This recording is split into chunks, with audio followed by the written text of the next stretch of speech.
supposed to walk you through the plan, and I will, but there's something that's been on my mind, and I'm going to just, it's been on my mind for the past 12 months, and I'd like to just talk about it. When Quinnipiac decided to transfer this collection to the members of the Gaelic American Club, we heard what was said. What did they think they were doing, handing this precious collection of art over to a mere social club? Where would the Jack B Yeats be hung up beside the football jerseys in between the hurls? Where would Kieran Tuohy's pieces be sitting? Would it be up beside the bar? Well, actually, tonight is sponsored by Jameson, so maybe there's a little bit of that. But, you know, let me tell you who Quinnipiac are transferring this art to. They're transferring it to Irish craftsmen, Irish architects, Irish lawyers, accountants, professors, and designers. That's who the Gaelic American Club is. That's who we are.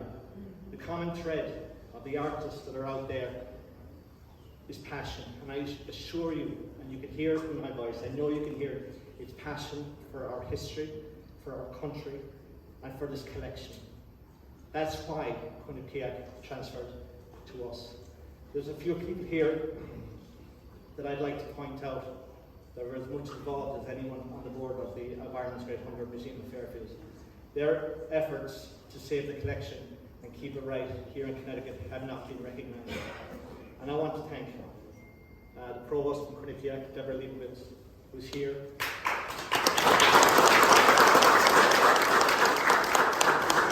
And who's Dara Richard and Elisa Spearman. They're doing Trojan work, quietly getting on with it, helping us make this thing happen.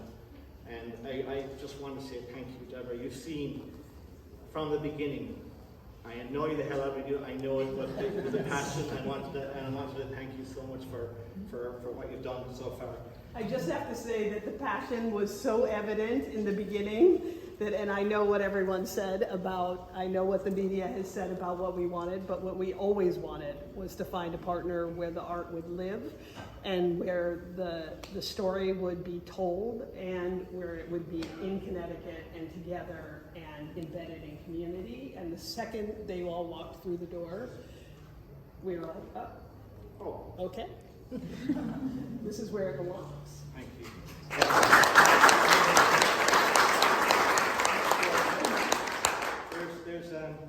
There's a piece out there by Margaret Listed Chamberlain. It's when you go in, it's in the center. It's the one where they're boarding the ship, and that piece it's particularly striking for me because there's a figure at the front. It's a father. It's a bag in one hand and his son's hand in the other. His back is like straight up, and his eyes are pointed forward. And his son looks back at Ireland. And I'm looking at that man and I'm saying, you know, that's a man whose spirit's not broken. A man determined to make his way. It's that spirit. It's that spirit that's passed on from generation to generation. It's that spirit that built the Gaelic American Club 75 years ago. It's people like that who came together and said, we're doing this for our culture and our country. And that's the same spirit that we have here today. It's the same spirit I see everybody who came and showed up here that's going to make this thing happen here in Fairfield. It's going to be, now I suppose I better start with the plan and actually tell you what we're doing. So the proposal. The plan is to be the next occupant of 636 Old Post Road. The current tenants, Operation Hope, are looking to relocate. And I want to be clear, our proposal has no influence on their decision. They were looking to relocate before we came along. We're frequently in touch with them, and we have plenty to do before we can move in anyway, and they have plenty to do. And I know that there's some things that our politicians can do, perhaps to help this thing move along. Mr. Wong, I'm looking at you. Just so you know, I'm not going to call you out.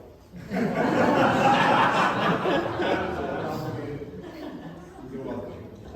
The building was formerly home to here. It was the Fairfield Museum, so the current layout actually works for our purposes. So I don't see that there's a very extensive renovation. Of course, we're going to upgrade everything. It's the new one is going to include multiple galleries on the first floor, a store, a reception area, and a conference room. It already has a vault and for some of the more valuable pieces, and the lower level can be used as an additional display area and a research library that we hope some of our esteemed academics, who I see quite a few of them here tonight, that they will contribute to. There's also plenty of storage downstairs, which the Hamden space did not have.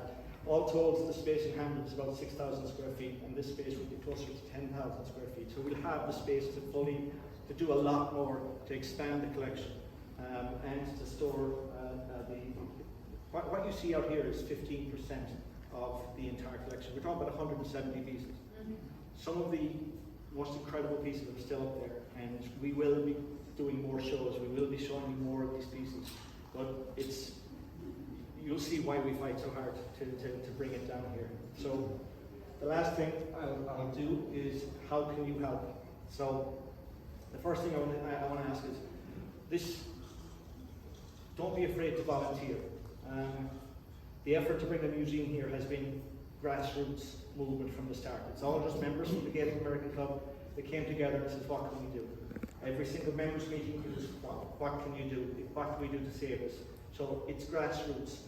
So far we've had architectural design, we've graphic design, we've media people, we've construction, we've legal, we've academics, we've accountants, all contributing their time.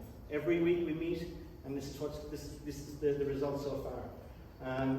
We welcome anyone with experience. Obviously, I've been asking for somebody in public relations because I'm not that person. I want somebody who can handle it and go up and go in front of the TVs. I want public relations. I want fundraising people. I want real estate people and more. Whatever you can. Don't be afraid to volunteer. We want this thing to be built by the people of Fairfield. I want you to voice your support. We have the support of the Connecticut legislator. Thank you, Laura Devlin. I know you did a lot of work to push that through as well. And there are things our leaders can do if you ask them. Call them. Tell them what you want. Tell them that you want this museum here in Fairfield. Just be able to make it happen. They can move mountains. If enough people want it, mountains can be moved. Educators. This is a blank canvas. There's no restrictions to the best minds in Irish America. You have a chance to make a real impact on a much larger audience. The location is accessible, as Amy said. There's multiple major universities within this area. 99 schools, 99 public schools, I think. So that's a lot of minds. My daughter, she knows her history.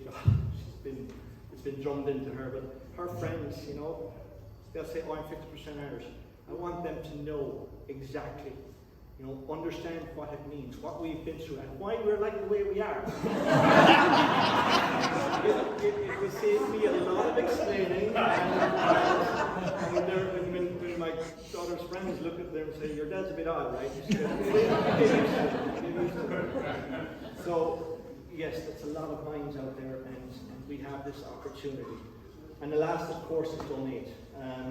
The museum will have a number of opportunities for sponsorship. There'll be corporate sponsors, private sponsorships, there'll be gallery naming rights, and there'll be a donor wall. And if you just want to simply donate, there's a PayPal, you can use it whenever you want. Every single donation will be recorded, and in time, your descendants, there'll be a book there, a book of donors. Your descendants will know that you were part of building this museum, and it's so important. I want to wrap up by thanking you all. This has been it's not been a tough path. It's been a very exciting path because every time it's like there's nobody against us. It's everybody. They want to get it done. Even the ones that wanted to reopen Hamden. We all want the same. The collection. We all know how it's important. So it's been a fantastic journey, and I want you all to join us. This is something we're going to build. So I want you to enjoy tonight. I'm going to shut up now, and I want you to tell your friends. I want you to show the world that Fairfield wants this. And I want you to think of the spirit of those who came before us.